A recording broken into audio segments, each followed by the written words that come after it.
Labas visiems žiūrintiems, šiandieną kalbamės su Džiugu apie savaime nesuprantamus dalykus.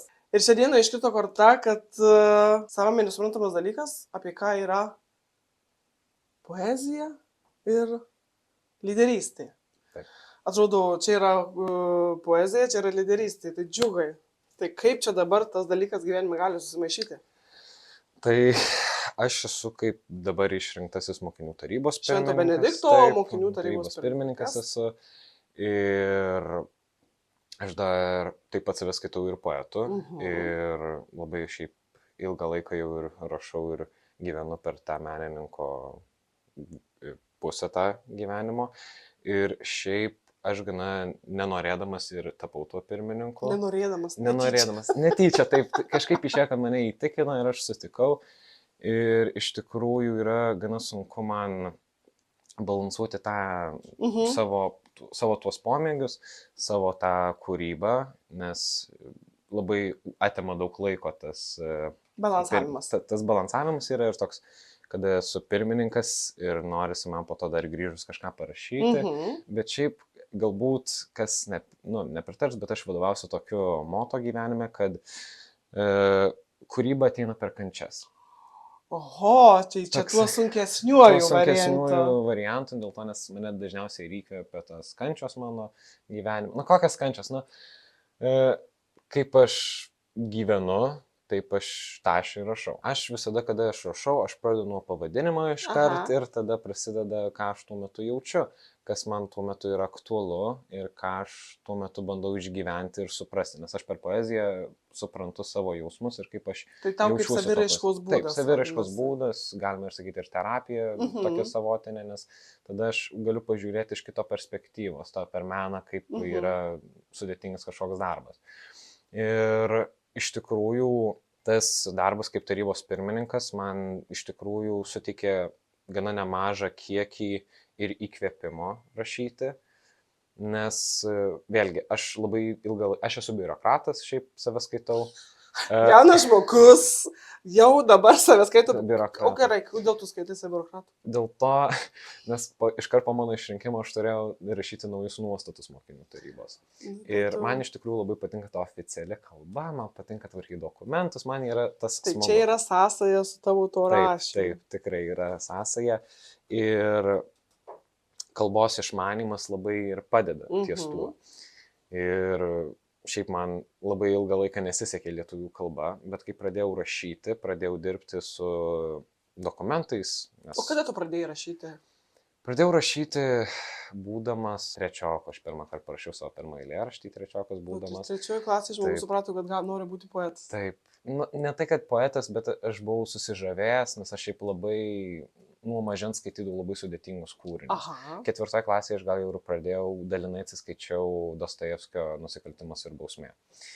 Ir aš buvau ir susižavėjęs. Vienas iš mano mėgstamiausių poetų yra Adomas Mickevičius. Ir šiaip aš moku ir atmintinai jo labai daug kūrinių, nes reikėjo man išmokti ir kaip yra tas išgyvenimas ir mano tas noras dirbti, nes man šiaip labai patinka ir politika, ir ta pozicija kaip pirmininko. Politika, poezija, daug, labai plati tema, bet šiaip, kada aš randu tą laisvą minutę, aš tikrai visada prisėdu kažką parašyti.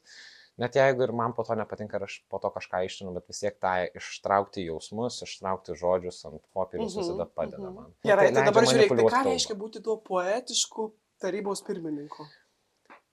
Duoda daugiau laisvės man, nes poetai visada mąsto kitaip negu kiti žmonės. Bent jau aš taip žiūriu, mano tokia nuomonė. Ir kada esu ir poetas, ir pirmininkas, aš galiu visada per tą menišką pusę pažiūrėti ir visada gali pažiūrėti kažkaip kitaip į situaciją ir gali rengti renginius. Lengviau ar sunkiau?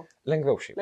Lengviau šiaip tikrai rašyti ir kurti tuos, tarkime, scenarijus ir postus ir visa kita, kas padeda iš tikrųjų, labai man padeda būti gabiu toj kalboj ir formuluoti žodžius, nes aš galiu greitai pergalvoti sprendimus. Nes tarkime, mes turėjome per Valentino dieną kartu padaryta apjungta ir vasario 16. Ir buvome prikarpę širdelių ir mes jų taip ir nepanaudojom. Tai dabar aš galvoju ant vietos, gerai, panaudosim kovo 11.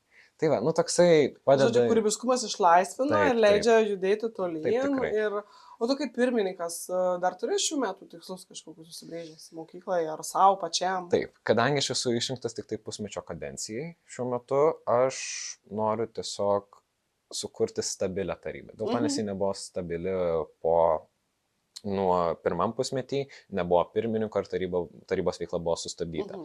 Tai aš tikiuosi bent jau nepadaryti kažkokių perversmų, aš tikiuosi labiau padaryti... Nesugriausim. Aš tikiuosi padaryti stabilumą.